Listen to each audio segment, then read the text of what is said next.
Questão de sobrevivência. Graça e paz, irmãos. Neste final de semana, iremos estudar Lucas no capítulo 4, na qual nós iremos ver sobre a tentação de Jesus no deserto.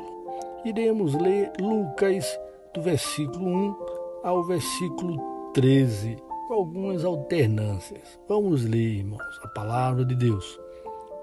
Jesus, cheio do Espírito Santo, voltou do Jordão e foi levado pelo Espírito ao deserto, onde durante 40 dias foi tentado pelo diabo. Não comeu nada durante esses dias e ao fim deles teve fome. O diabo lhe disse: "Se és o Filho de Deus, manda essa pedra transformar-se em pão." O diabo levou-o a um lugar alto e mostrou-lhe no relance todos os reinos. E lhe disse: "Eu te darei toda a autoridade sobre eles e todo o seu esplendor, porque me foram dados e posso dá-los a quem eu quiser. Então, se me adorares, tudo será teu." O diabo levou a Jerusalém, colocou-o na parte mais alta do templo e lhe disse: "Se és o Filho de Deus, joga-te daqui para baixo." Tendo terminado todas essas tentações, o diabo o deixou até ocasião oportuna. Nós temos ouvido muitas pregações sobre Jesus falando em Sua Majestade como repelir o inimigo com jejum e oração, não é verdade? Porém, antes ele nos ensinou a usarmos as palavras do próprio Deus para repelir, enxotar o diabo. Que excelente aprendizado no contexto de Lucas no capítulo 4. A palavra do próprio Deus despreza o inimigo e nos incentiva a repreendermos esse inimigo e seus demônios. Mas vem a pergunta: será que estamos usando a palavra de Deus? Quando somos tentados, sabemos reconhecer essa tentação inimiga? Você consegue visualizar o inimigo em uma tentação? Irmãos, vamos atentar a alguns detalhes para o nosso crescimento na batalha. Primeiro, se Deus não pode ser tentado e não tenta ninguém, como diz Tiago no capítulo 1, versículo 13. Quando alguém for tentado, jamais deverá dizer: "Estou sendo tentado por Deus", pois Deus não pode ser tentado pelo mal e a ninguém tenta. Segundo, que a tentação é exclusiva do ser humano, como diz Tiago no capítulo 1, versículo 14. Cada um, porém, é tentado pelo próprio mau desejo, sendo por este arrastado e seduzido. Então, vale ressaltar a importância de identificar o inimigo na tentação.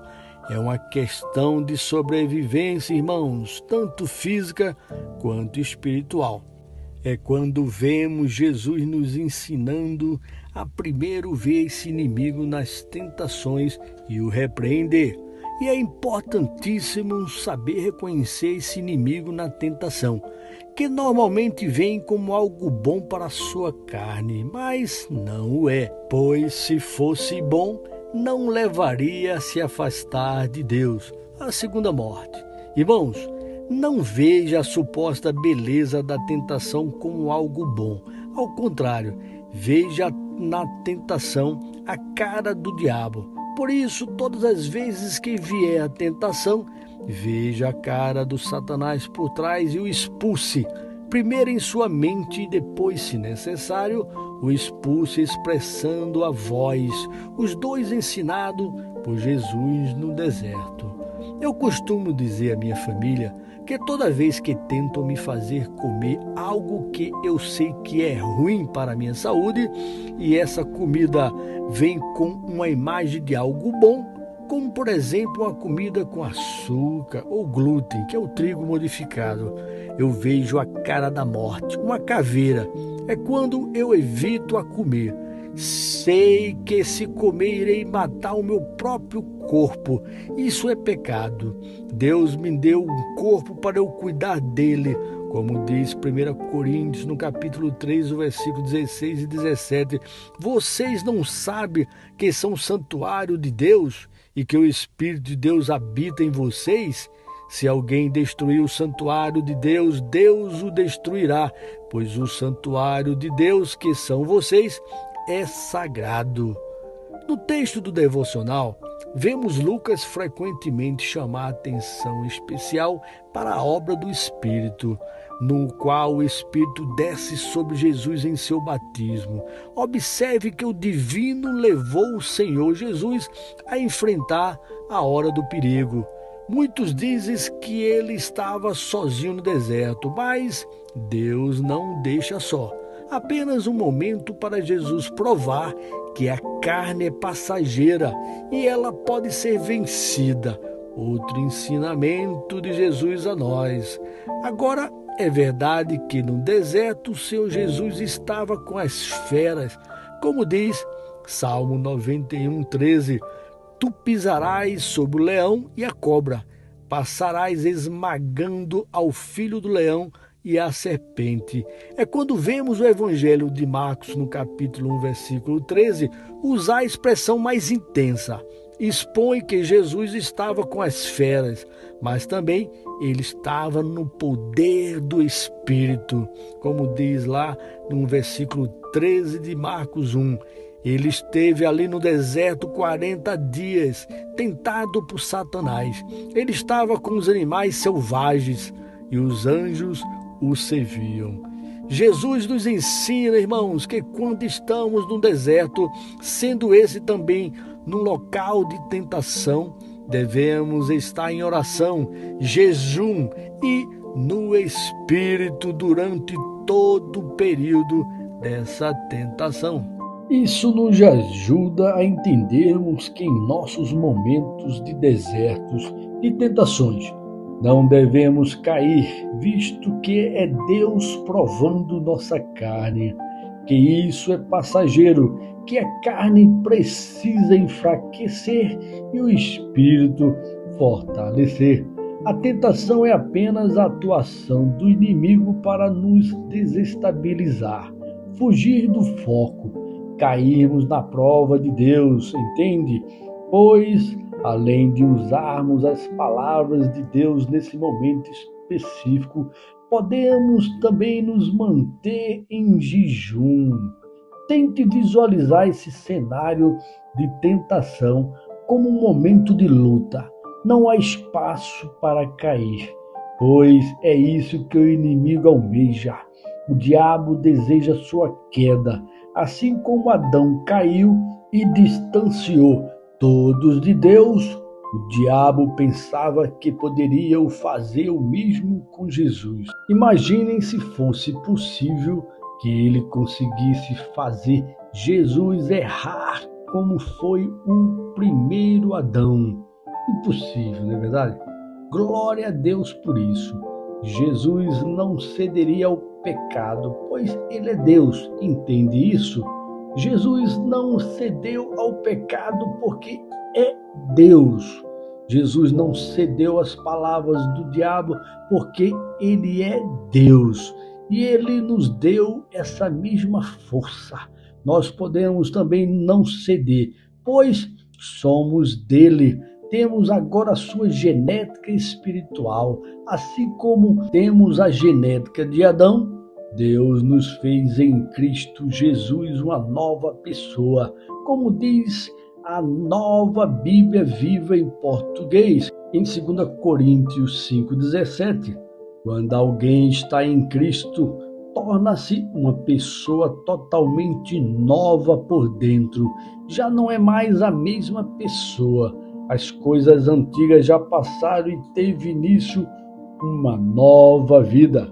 Jesus estava a iniciar o ministério que o Pai lhe enviou. Assim, uma pessoa que busca jejum e oração é sinal de um líder espiritual. Nós podemos ver nas Escrituras em essa importante necessidade de solidão e meditação na véspera de uma grande obra para Deus. E isso seria necessário para a natureza humana de nosso Senhor também. Assim, todos que entrarem em algum ministério, esse deve saber da necessidade de vigiar e orar. Como diz Marcos 26:41, vigiem e orem para que não caiam em tentação.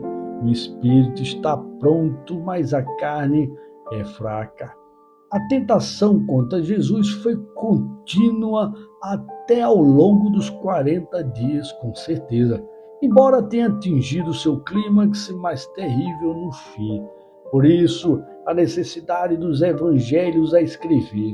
Isso nos alivia sabermos que a tentação vem, mas tem prazo também para terminar, irmãos. Isso também nos remete à necessidade de lutarmos para vencermos, de jejuar e orar.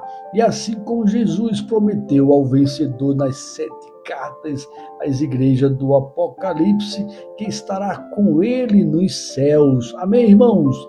A narrativa da tentação só poderia ter sido comunicada aos apóstolos pelo próprio Senhor Jesus, mas não tinha ninguém lá, não é verdade? Não podemos duvidar de sua realidade intensa e absoluta. A operação direta do espírito maligno sobre sua mente é com certeza semelhante à nossa. Assim, concordo com as palavras de Agostinho, que diz: Cristo venceu o tentador para que o cristão não seja vencido pelo tentador. Hebreus, no capítulo 5, no versículo 8, diz: embora sendo filho, ele aprendeu a obedecer por meio daquilo que sofreu. O cristão se contenta com a certeza de que Jesus em tudo foi tentado à nossa semelhança, mas sem pecado. Ele não tinha pecado, mas foi a si mesmo tentado. Suportou e nos ensina que também venceremos, irmãos, se agirmos conforme ele nos deu o exemplo. Satanás esperou a reação da fome, o momento de perigo mais extremo para a alma. Este foi o momento que o tentador escolheu a fragilidade humana de Jesus. Neste deserto existem fósseis em forma de pão, conhecidos pelos primeiros viajantes como Lapides Judaeus e pelos geólogos como septaria. Imagine a tentação de satisfazer um apetite natural. Não veio disfarçado como algo sensual, mas, independente qual seja, com certeza veio com a frase como você pode, será agradável, por que não? Como aconteceu em Gênesis 3, de 1 a 14, com Adão e Eva. É quando, irmãos, Jesus frustra o tentador e se apega à espada do Espírito, que é a palavra de Deus. Como diz Efésios 6:17, pegai também o capacete da salvação e a espada do Espírito, que é a palavra de Deus. Irmãos, vamos aprender com Jesus, que usou o Antigo Testamento, lá em Deuteronômio 6:13. Tema o Senhor, o seu Deus, e só a Ele prestem culto, e jure somente pelo seu nome. Repetida em Mateus também, no capítulo 4, versículo 10, a parte B. Adore o Senhor, o seu Deus, e só a Ele preste culto. Amém, irmãos? Vamos encerrar esse pequeno estudo. Que Deus abençoe vocês. Tenham todos um excelente dia.